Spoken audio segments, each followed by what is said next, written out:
Want to know how to fix your Asphalt 9 not launching on Android? Well, no worries. In this video, I'm going to give you some tips that might help you in fixing the issue. So let's get straight to it.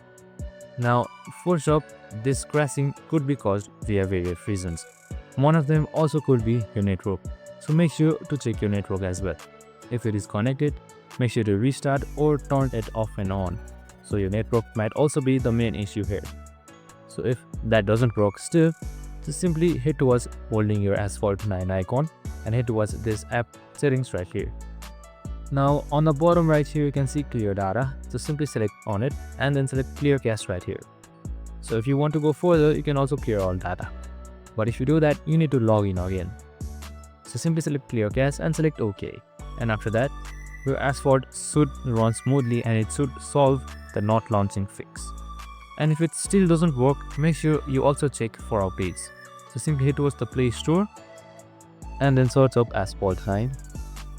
And right here there should be an update button if there is a new update coming up. So if that still doesn't work, simply uninstall and reinstall your game once. That will definitely fix your Asphalt 9 crashing and not opening issues. And that's it. I hope this video helped. Make sure to like, subscribe and tune in with us for more of these videos.